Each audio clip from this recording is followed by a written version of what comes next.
the city. What is going on, St. Louis City fans and MLS fanatics? Welcome back to another episode of Soul of the City, brought to you by First Touch Media. Today is Sunday, March the 10th, and as you can already tell, we are in a bit of a different surrounding, a bit of a different setup here because we had our first live stream watch along last night. I think we'll have plans to continue to do that in the future, so definitely check that out on YouTube. But in terms of the game, it ended up 2-2 in Austin in what I would say was a pretty dominant performance from St. Louis. Rather unlucky to only walk away with a point. What did you guys think? Controversial fashion. Classic MLS. Yeah, MLS really needs to up their game. We can kind of talk about that as we get into the podcast more, but we saw a unchanged 11, which is beautiful. Carnell not tinkering, not fucking anything up. You like to see that. And they went out there and played pretty well. Overall, I think that you had a lot of good performances on the pitch, a lot more good than bad. We just couldn't stop conceding set-piece goals, which is very unlike us. And we can kind of talk about whether or not those should even be goals based on kind of reviewing some of the footage. I don't know exactly what the VAR rules are, but it seems like if either of those goals were looked at, they probably get called back. So it's definitely a positive result after going down by a goal and then going down again by a goal, but we dominated that game and we were by far the better side. So still disappointing. Yeah, I mean, I don't have much to add on that monologue, but Apple is a $2.64 trillion company that does not want to pay for goal line technology or quality shots. Camera angles. Or union referees. Yeah. The referees who normally do the job. Yeah, and I don't think the main ref last night was as much of a problem as, just the overall scheme of what they have going on. Like Ian said, if either of those goals got properly reviewed, either the Austin goals got properly reviewed, there's a chance that they would have been called back. I think 100% chance. And just the idea, I want to think ahead to, or in the past to, big games, playoff games, where one goal can mean everything. And we don't have goal line technology to determine if it's a goal or not. So it's decided by a referee that's like 30 yards away on the touchline. Like, what is that? How is that your system? What? I mean, all it would take really, like, you don't even need, because I was looking up after the game how much it costs to implement goal line technology. I was seeing ranges of like $250,000 to like $500,000 per stadium. And then there's like an operational cost every game. But like, couldn't the same thing be done like with one better camera angle on both of the goal lines, near both of the goal lines? Wouldn't we be able to accomplish at least some kind of review process for close calls like that? Yeah, we could put two of the cameras that we freaking use for our podcast in the goal across posts. The goal. Yeah. Yeah. I think it's I don't know if we're actually correct in shitting on Apple for not having that done. That might be something that the teams have to vote on as a whole and then kind of implement based off of their voting. And so maybe that's on us, St. Louis possibly. The other problem is that some of the MLS teams don't even own their own stadium. Mercedes-Benz in Atlanta, fucking New York FC plays in Yankee Stadium. How are they going to implement goal line technology at Yankee Stadium? Like, that's ridiculous. So there's a multitude of factors why we don't have it. It just really pushes the narrative of we're an unserious league and we don't really want to get all the calls right. Yeah, but even if, I mean, the first goal, I think after watching it back, there's not really a good angle of it, and I think we can shit on Apple for having like poor quality equipment in one angle of the goal, because like the frame rate when you're watching it back on any of these highlights is like unwatchable. Like the ball like skips around almost. You can barely tell what's actually happening. Whereas with like the Prem or any other serious competitive league that's like well viewed and televised, it's at least like 60 FPS. Every single frame that happened, in high res. Yeah. The first goal came for Austin in the 13th minute, very early on from a corner. It was Hedges that he runs across the 6-yard box with Durkin by his side, and Durkin, he just throws him to the ground. And watching it back, it's definitely a foul. Like it's something that should get called and typically would get called. I don't know why VAR hasn't had a look at that and called it, a foul and returned the ball to St. Louis City for a free kick.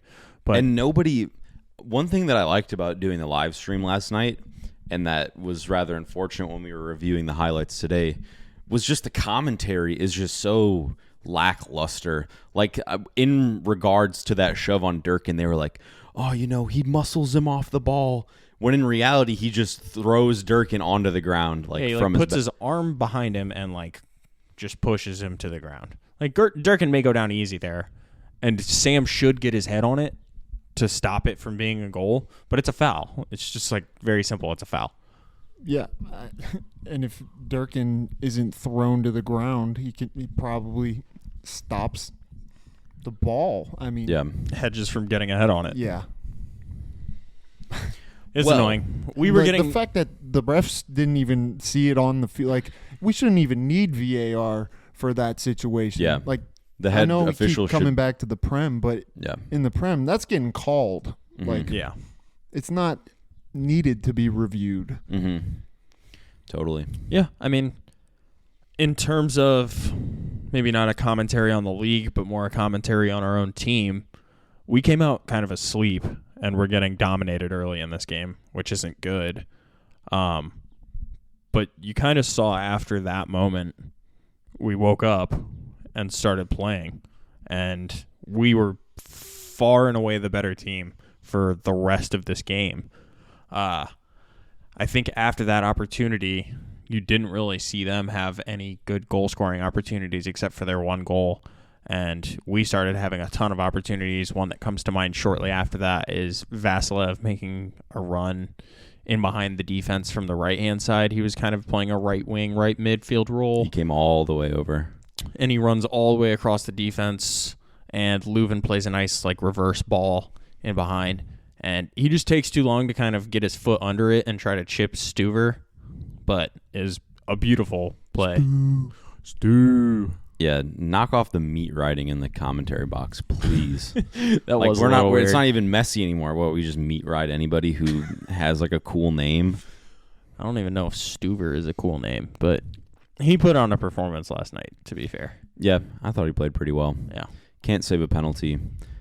For sure. The other chance in that first half that we had was that it was Indy plays a ball into Celio. Indy plays in a delicious ball to Celio, who kind of makes a run inverse of that same Indy run that we were just talking about, down the right side.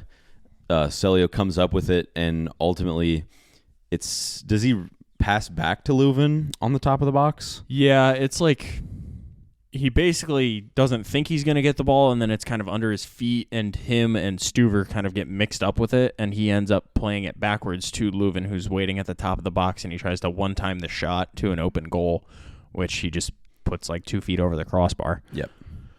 And that is sadly basically 2 goals we should have already. I don't know if the Vasilev chance you can call a goal, but the Leuven one you can, because it's an empty net, and we got to be putting the ball in the back of those. Definitely. Yeah, and I mean, that was pretty much the first half. After they scored, we came out and really looked like a top-tier side. And after Leuven blew that chance, it looked like he kind of woke up and was kind of balling. He was pissed. Yeah. He seemed mad every time he got the ball, he wanted to drive and create, which is cool. And I love to see it because sometimes he gets complacent, Yeah. And he gets a little pouty, you know. He does get And he doesn't very work pouty. as hard. Yeah, I'm trying to be nice to the lad. I understand. But yeah, I'm glad that he didn't decide to Pout. and not work hard. And yeah. Because he worked hard last night. He wasn't the best player on the pitch. I think that was probably Celio for us, but he was up there, like top 2 or 3 probably performers on the evening. And I'd like to say that, like, yes, we think that the goals shouldn't have counted, but also defensive lapses were absolutely an issue. But outside of that, that looked like one of our most complete and fiery and determined performances that we've seen. I mean, we always come back to the end of last season, but even throughout the season, I don't know if we looked that dominant in that way, because we were dominant in different ways last season with, the press and recovery and getting goals that off of their mistakes, but we were really creating and building chances instead of dumping. In this game, we're 60-40 winning possession. Never would have thought that we would be creating chances with that last season. 75% passing on like 300 something passes. Mm-hmm. Like we were playing with the ball and playing with the ball well, creating tons of chances. I think we had 17 shots, 8 on target. Like we were cooking in this game. Yeah. Which makes these referee decisions sting that much more. Yeah. But it's early on, and there's a lot of games to play. And the table is still very tight. Great signs. Yeah, especially to flip from the beginning we had without an identity, and it looked like everybody on the pitch. I mean, I think that should be our starting lineup. Sam wasn't getting many chances, but he was one of the underperformers from last night, I'd say. And I don't know if that's like all on him or if he just wasn't getting service. It was just weird. I feel like him and Klaus, it might just be a striker problem in general, that like if you're not receiving service and you're not a striker that's going to go out and hunt the chances down, then you're kind of going to be a non-factor in the game, which is what he was last night. He still ran his ass off. I mean, he did, but I don't even remember any of his opportunities last night. Me neither. I don't know if he even had any. I can look up the stats. I think he had 2 shots. One was blocked and one blasted, I think. And it was like way off target. Yeah. I think the one off target was from outside the box. It was just an off night. It wasn't his night. Yeah. And I am a bit nervous about our strike force currently. Because him and Klaus both, if they're not scoring kind of a wonder goal, at least for Sam, Klaus hasn't really done that this season, but they're just kind of absent if they're not like picking up the ball and scoring a crazy goal. And like their problems are very different, I feel like, when they're not scoring, because we'll see Klaus drop crazy deep, like behind Durkin almost, to like try to create from the back, and it's like, bro, we need you up there. We can definitely have a whole conversation about his performance last night. But I do want to say a silver lining that it's good that we're getting goals from elsewhere. Silver lining guy. Just this once. Because it is good to see the midfield and the wingers contributing like that. Yeah. And Celio, I would love to just give him his flowers, because I feel like he was man of the match for me, absolutely. I think he was in general. I think he ended up having an 8.5 rating or something like that I saw on FOTMob, and deservedly so. He was tearing it up on the left-hand side for the majority of the game. Yeah, just cutting it up. Especially at the end, we're kind of jumping around, but they were just force-feeding him the ball, and he was just taking his man on like time and time again to create chances, like playing balls in, and like that's when you want Big Sam and Klaus to be in the middle and to finish one of those off, and it seems like neither of them was really capable of doing that last night, even after Klaus came on with fresh legs. Moving kind of linearly through the game, this is probably the biggest point of contention with all of the, Apple and the league and everything, is Leuven's free kick that basically makes it through. It's like top right-hand side of the 18, probably 20 odd yards out. he hits it and puts it into a dangerous area, which is all you can really ask for from there. And it just makes its way all the way through everyone in the box, goes off the inside of the right post, and then travels across the goal line. Stuver sticks his hand out trying to like grab it or block it from going in if he thinks it's going in. Tips the ball, it goes down and bounces, and you can't tell if it actually goes in, and then he gets his other hand behind it and like punches it out. There's no good angle to actually see if it's a goal. None. And I feel like in those situations, the benefit of the doubt, if you're not going to put the due diligence in to actually determine it, like the dude is a goal, then prove that it's not a goal. You know what I mean? If you want to just leave it, I mean, they're clearly leaving it to chance, I guess. But if it's more like it was more in the goal than not, and to just be like, nah, it can't. No be. Goal. Shout out Soccer Photographotomy or something like that on Twitter. He's the guy who does like photorealist modeling and stuff. Yeah, he'll draw lines for offsides. He said it was a goal by about 4 inches, according to his model. algorithm. Yeah, his algorithm. Yeah, model. Sorry. I think what's more alarming and upsetting about that whole situation is that it seemed kind of like a non-factor.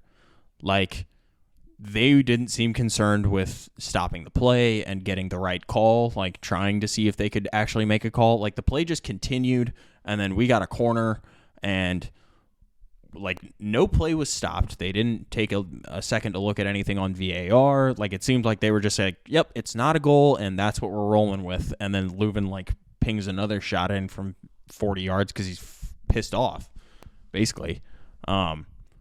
I think that's the most upsetting part, is that they were like, innocent until proven guilty, and you didn't prove it guilty.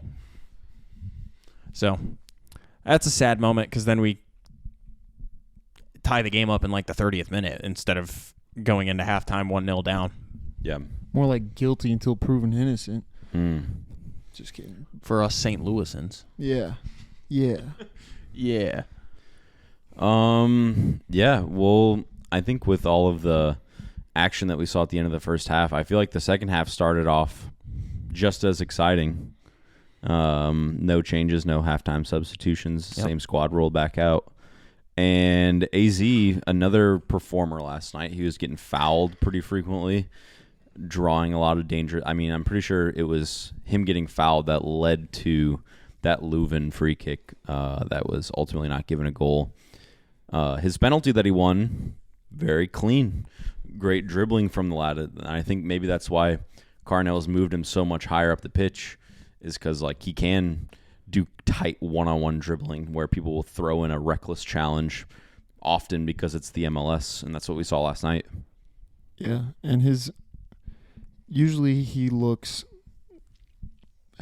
not hesitant, but he's not. He lacks conviction with his decision making. Mm-hmm. And last night it looks like he wasn't second guessing himself, and he was making some really good passes too, like really good through balls. Yeah. Hopefully he can keep playing just like that, because when he's not decisive, his passes are just off, or he decides to keep the ball for longer than he should and he loses it. But yeah, he didn't do that. So. Well, last night we played him in the 4-4-2, and I know all of us thought that it was going to be the 4-2-3-1 that we kind of typically see at home. And it actually was the 4-4-2 that we kind of saw a little bit last year with Klaus and Alm, with like kind of our striker and then a pacier like midfield winger player. And I actually think that suits his game really well, because a lot of the times what we see with AZ is that he'll win the ball back in the midfield, beat a man, and kind of start dribbling at the defense, and not have the conviction in his decision-making to where he kind of just dribbles himself into trouble and loses the ball. Whereas when he's playing that high up the pitch, if he beats a man, he's like, the decision's been made for him. He either has someone running in on goal, like Sam's running off of him, or he can just bear down on goal himself because he beat his man and he's so high up. I think that's actually a credit to Carnell to play him up top and kind of maximize his skill set. So Carnell masterclass. I hate to bring the refs back up, but I'm gonna do it anyways. I'm gonna. his pretty ass. It's just evident that they just don't want to do the work, I guess, because there were a couple times, and I think Sam was part of this, where the line ref called him offside before the play was seen out, and you're not supposed to do that. You're supposed to, right? You're supposed to let it play out and then correct determine whether it was offside. Like, he was in on goal in the first half. Yeah, because if we score there and then they go look at it on VAR and deem that it wasn't offsides, yeah, then we get a goal. But why are you stopping the game? You're not supposed to do that. And on my life, he wasn't offside. You don't think so? No. Okay. Did we even get a look at it? No. I don't think so. It was so fast. They don't show replays. They don't show lines. They don't show angles. That ref, I just sound like a hater now, but he did not look match fit to me either. That was like a better ref. I'm sure I said that about 6 times last night. But Yeah. they got to get their shit together. I don't know. Yeah. Yeah, they're suppressing us. Yeah, right. Suppressing the information that we have so that we can't make our own decision. How can anybody take our league seriously with this kind of showing? It's difficult. Like the referees were the difference maker. Yeah, I totally agree. AZ wins the pen, and then Leuven, I don't know if we ever checked out that stat, but he steps up and buries it, and I think we said 4 for 4. Yeah. He's definitely 100% on PKs. Okay, he's 100% on PKs, and that's what you want to see from the big lad. Way to be Leuven. Way to bury that one away. Get yourself another goal on the season. Stuver dives the wrong way. First goal on the season. Yeah, it looked like he waited for him to take the dive and then just rolled it past him on the other side. Yep. Which I enjoy those more than anything other than like upper 90. Making the goalie look stupid. It's fun. And then now we get to touch on the refs again. Uh-huh. Because Austin's second comes literally, I would say, less than a minute after we convert the penalty. It's a throw-in, and the Austin player steps onto the field with his long throw. It trickles all the way to the other side. There's probably some missed coverage there. And ultimately, they play the ball back in, easy tap in for Cascandante. Casante. Yeah. Probably a C. And both of Austin's center backs are their goal scorers in this game. I mean, they didn't have any big chances by any of their forward players. I think O'Brien actually played pretty well for them last night, but other he had than one him, chance. I remember him completely whiffing. Yeah, he and putting blew the it ball on wide. far left. Yeah. It was early on, that volley that he had.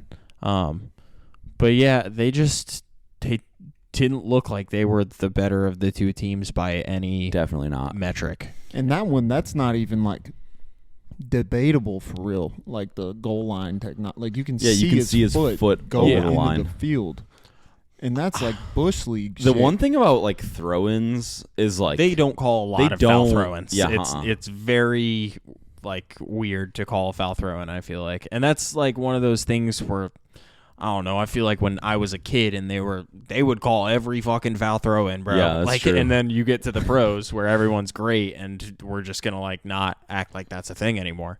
But I agree. I feel like the foul on Durkin is a bigger deal on that first goal, even though it is something that's objective.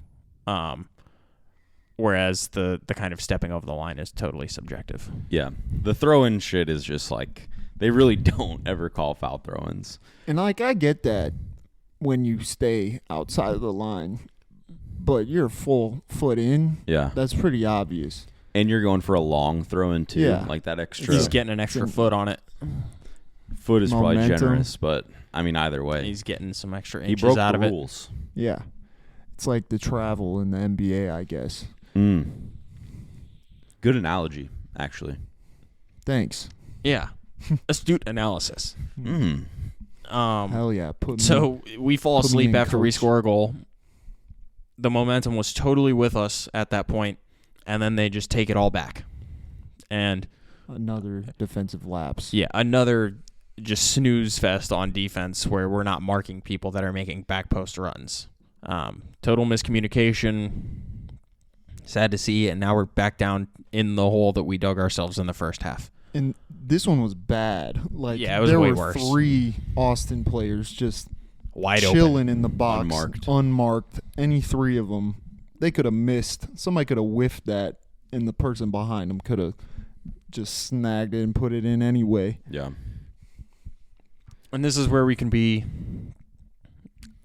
optimists and kind of say that even after going down instantly, which was, I'm sure, being on that field, I would be demoralized. I would be pissed off, dejected.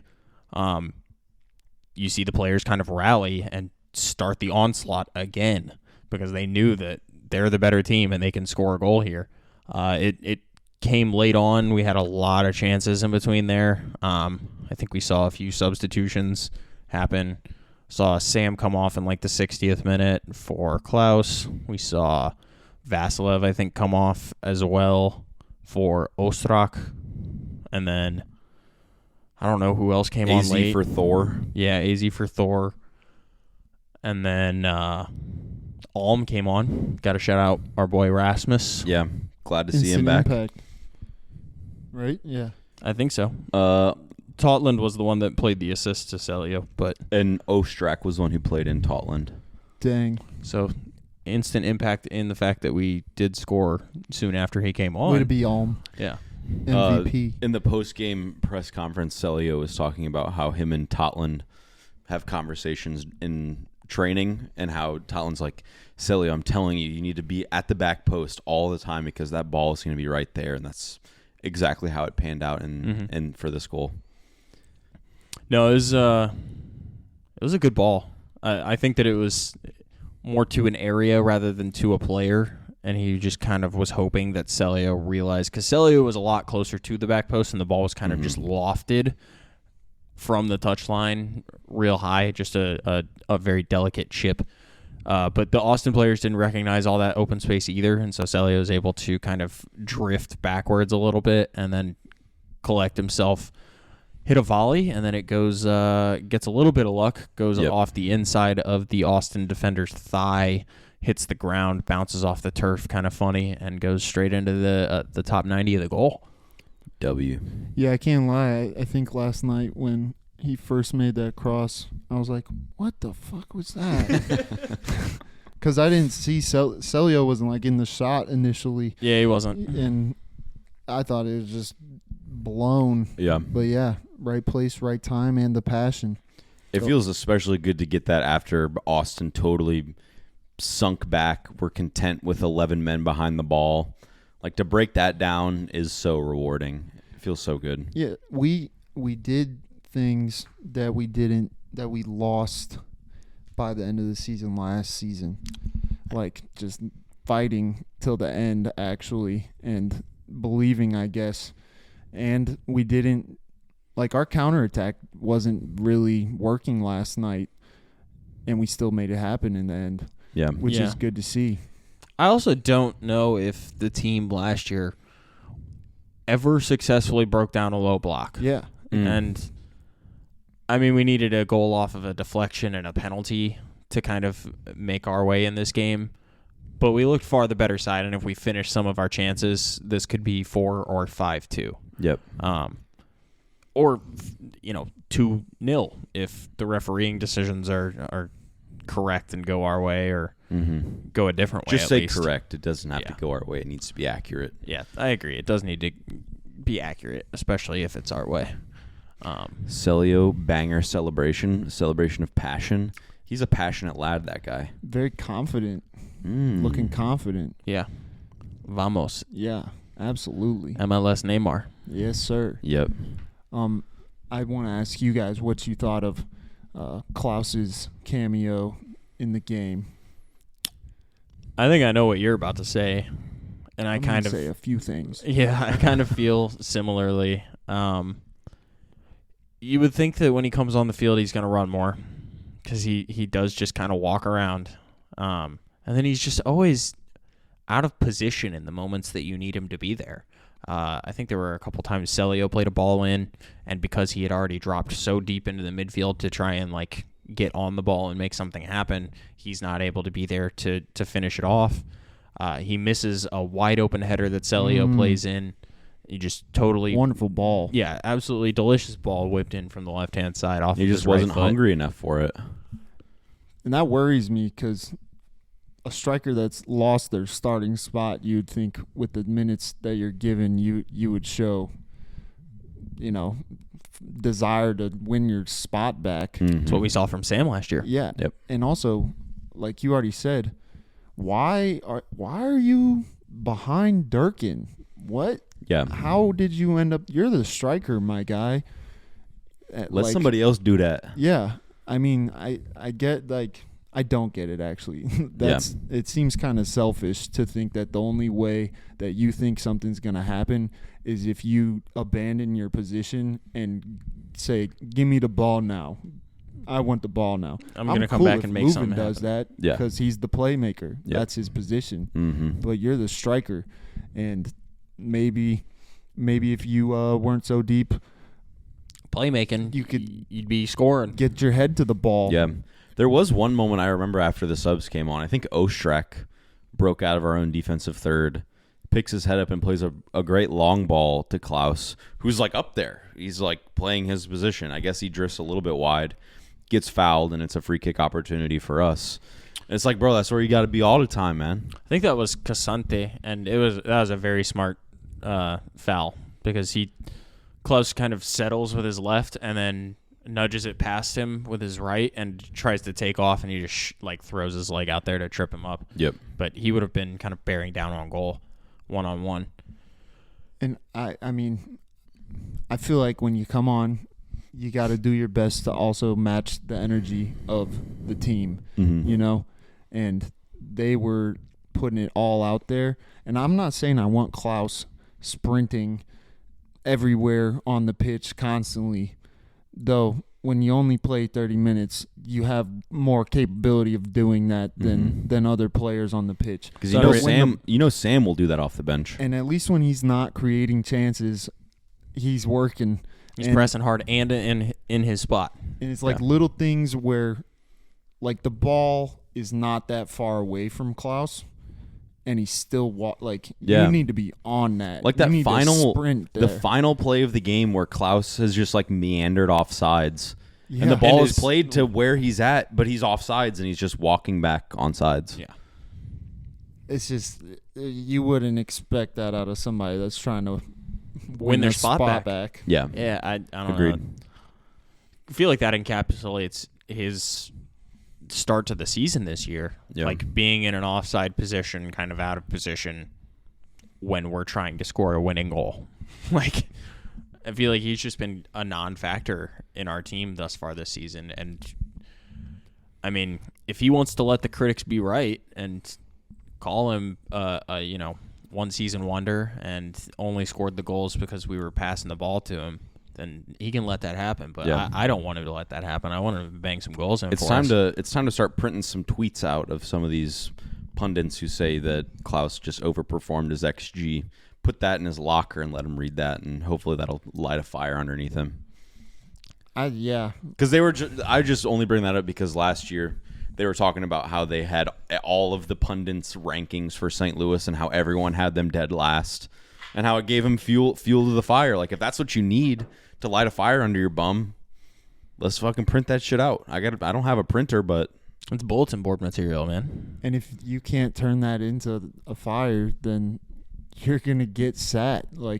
Yeah, I want to see him come back and do well because he's gifted. We've seen it before. I'd love to see him get back on track, but he just hasn't shown it yet. Hard work beats talent if talent don't work hard, and that is especially true with him. It's really frustrating. Yeah, because I mean personally, you guys are probably the same way, but I want to see some passion, man. I want to see us scoring more goals, and Yeah. I feel like he has to be a part of that. Yeah.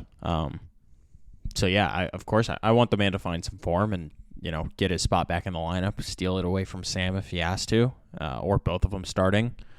I just want to see us putting the ball in the back of the net, because as much as we were the better side last night, and as much as we got screwed by some refereeing decisions, that game was there for the taking from the whistle. Like, we could have won that game easily and gotten 3 points away from home. Yeah. We also couldn't seem to put the ball in the back of the net from open play again. And that seems to be a kind of recurring theme throughout our start of the season, is that we're not scoring from open play. Yeah. Like, we're scoring from set pieces, and that's about it. I mean, in this game, I can't be too upset just because the chances were there from open play. Obviously, we didn't convert.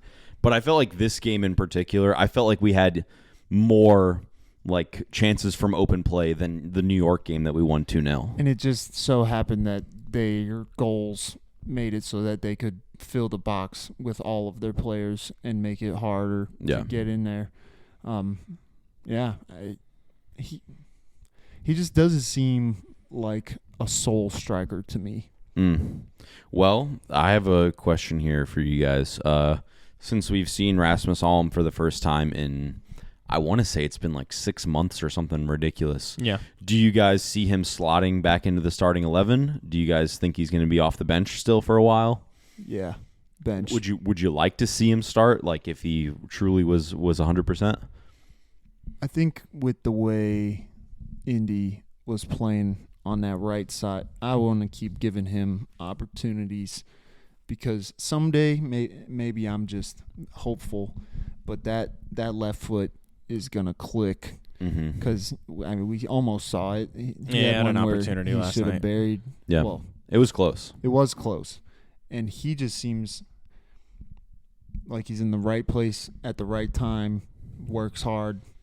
Not that Alm doesn't. Alm definitely works hard, and if when he comes on off the bench, he's making more chances, then yeah, start him. But you got to earn your spot. Yep. I think with the way that we've seen Carnell manage players coming off of injury and getting back to full fitness, we definitely won't see him starting, even if Carnell prefers him to Vasilev in training for at least a few weeks. But yeah, I think Vasilev was second or third best player on the pitch for us last night. Which is especially, I'm just going to say, it's crazy because I feel the same way. I thought he was at least top 5. Fatmob thought otherwise and had him bottom 3 in his score, which was surprising to me. I thought he was dynamic, and this was always my dream for Indy, that he can cut inside and shoot with his left, similar to myself, what I want to do in my own personal game. The guy just imbues the St. Louis energy. I love the guy, and so I thought he performed really well last night. Yeah, surprised. He had the run in behind from all the way across the field that he almost chips Stuver and scores a beauty of a goal. There's the opportunity that he creates for Celio playing a Trivella outside of the left foot ball down the right-hand sideline, past the defender and in between Celio and the goal. Delicious ball that we should score from, because that's the Leuven open goal opportunity. And then the last chance of the game that he's a part of, I think, is that shot that he takes with his left foot, and if he can bring that a foot to the right, it's nestled into the bottom left-hand corner of the goal, and we're celebrating another one. And he's great on the press too. I'm a big Indy Vasilev stan. On the right, especially. Thank God he doesn't have to play CDM anymore. Yeah, y'all remember that? Brings me to another observation. I think we would have even dominated even more with Blom in the game instead of Durkin. Blom's game, I feel is so well modeled in a possession-based team. Yeah. And I think once he's back and healthy, it's if we're really going to play possession, he's going to be very good for this. Yeah, it's so hard to get the ball off of him. He always just squirms away. And he's always finding space for progressive passes to be made from our back line. He's always there.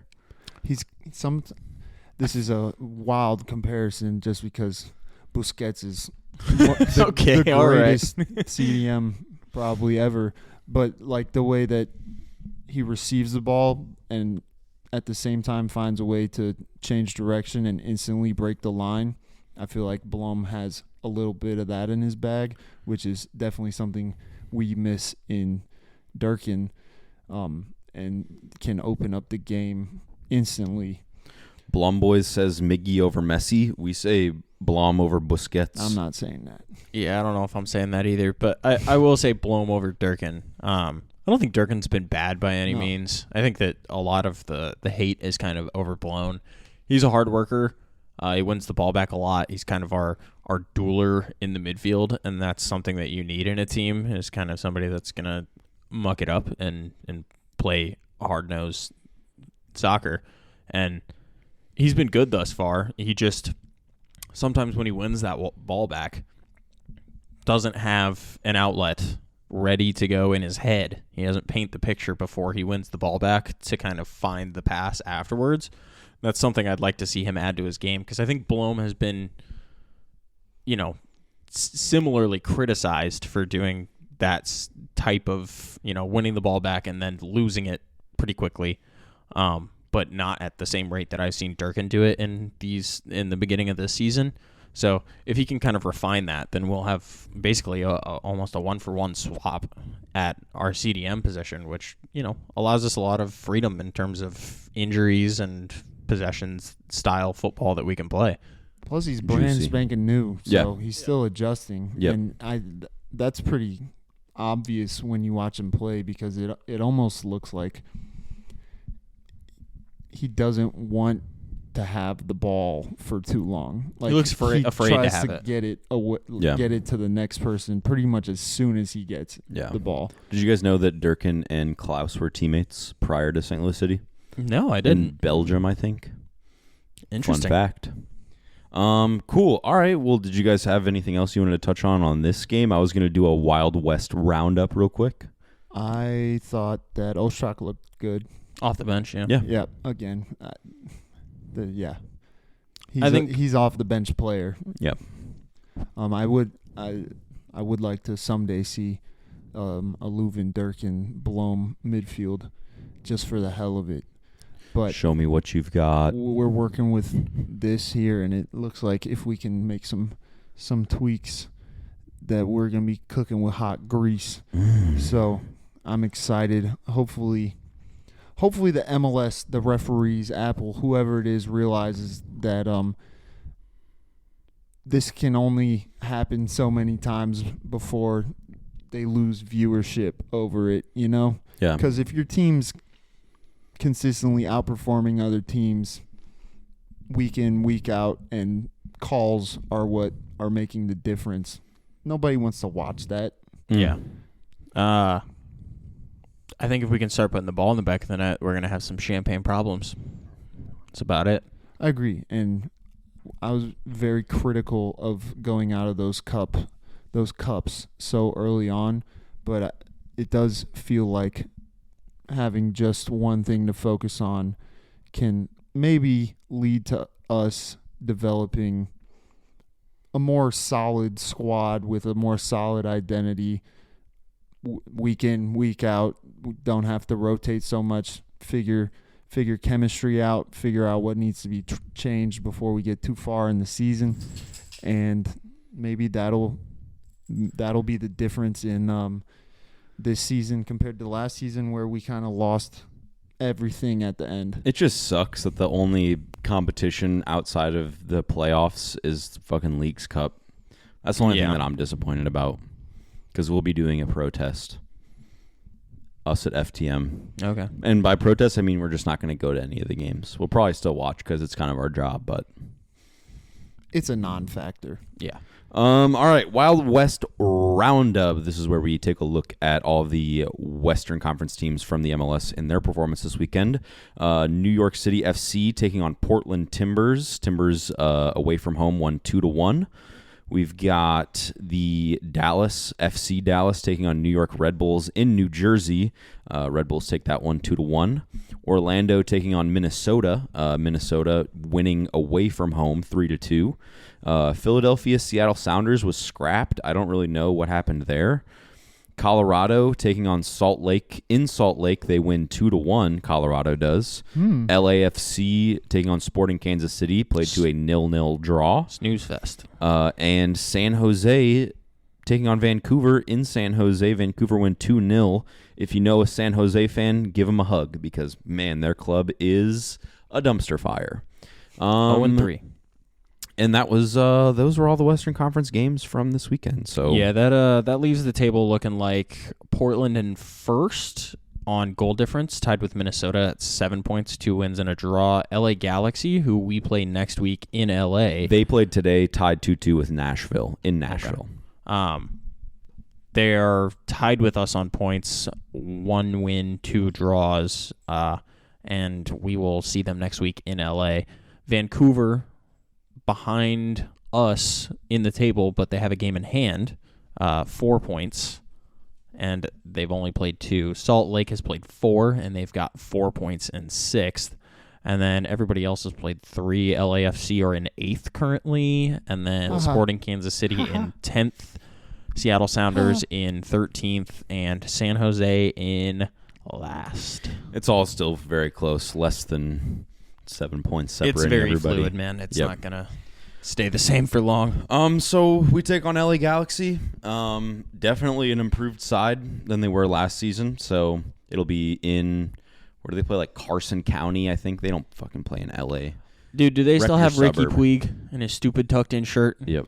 Yeah, let's beat the shit out of this I was team. just going to say, let's put a hit out on him. on Ricky Puig and his stupid tucked-in Puig. Sorry, I don't give a fuck. Yeah, man.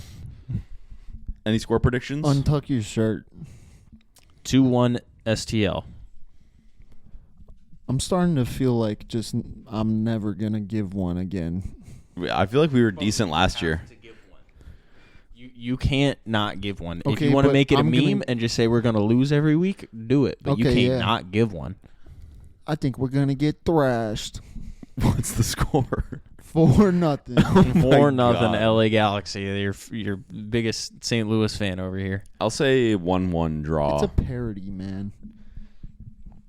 It's because it hasn't been going well for my predictions lately. Stop being so damn stupid. Yeah, try looking into the future, man. You know, my prediction last week would have been more accurate if the refs didn't decide to fuck everything up. That's fair. Yeah, it's hard to know who's actually good yet, especially when the refs fuck everything up. But Minnesota's one to keep an eye out on. Definitely. They've been doing well. Definitely. Emmanuel Reynoso. ¿Tú sabes? Yeah. Yeah. No, you don't. Tú no sabes. Anyway. Anything else for this week, boys? I think we're set. Definitely tune in. I think we'll plan on doing another live stream for the LA Galaxy game. It was fun answering your guys' questions. If you tuned into that stream, we thank you. And if you listen to this podcast episode, we thank you. Be sure to like, comment, subscribe to our page. We do content constantly. We love St. Louis. We love this club. Come on, City. Come on, City. Thank you for watching this episode of Soul of the City, brought to you by First Touch Media and Anchor FM. Make sure to check us out on YouTube at First Touch Media, and all of our socials are at First Touch 314. Thank you for watching.